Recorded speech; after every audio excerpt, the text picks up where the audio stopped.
મિત્રો ઉનાના મોટા ડેસર ગામે રહેતા અને ખેતી કરીને પોતાનું ગુજરાન ચલાવતા મહેશભાઈ તેઓ કાયમી માટે સાડેસર ગામની સીમમાં આવેલી વાડીએ રહેતા હતા। ત્યારે સમી સાંજે તેઓ કોઈ કામ અર્થે બહાર ગયા હતા। ત્યારબાદ પાછા ઘરે આવતા તેમના પત્ની ન દેખાતા તેઓ તેમની પત્નીને શોધવા માટે વાડીએ ગયા હતા, પરંતુ આજુબાજુ તપાસ કરતા તે મળી આવ્યા ન હતા। અને આ દરમિયાન થોડે નજીક પાણીની મોટર પાસે તેમના પત્ની ઢળી પડેલી હાલતમાં નજરે પડ્યા હતા। તેમના પત્ની વાડી વિસ્તારમાં પાણીની મોટર ચાલુ કરવા જતાં અચાનક તેમને વીજ શોર્ટ લાગ્યો હોવાનું જણાઈ આવતા તેમને સારવાર માટે તાત્કાલિક ખાનગી હોસ્પિટલ અને બાદમાં સરકારી હોસ્પિટલ લઈ જવામાં આવ્યા હતા, જ્યાં તેમને ડૉક્ટરે મૃત જાહેર કર્યા હતા। મિત્રો, આ ઘટનાને પગલે મૃતક મહિલાના પરિવારજનોમાં શોકનો માહોલ સર્જાયો હતો।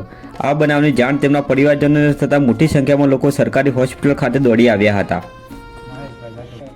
ઘરના વાળાને છોટ લાગ્યો અને કોઈ ઘરે હતા નહીં, ટાંકો ભરતા હતા પાણીનો। ભાઈ બે ભાઈ છે કે નહીં બધા રોજ ભરતા જ હતા, પણ આ વખતે એવું થયું વળે અને કોઈ ઘરે હતા નહીં।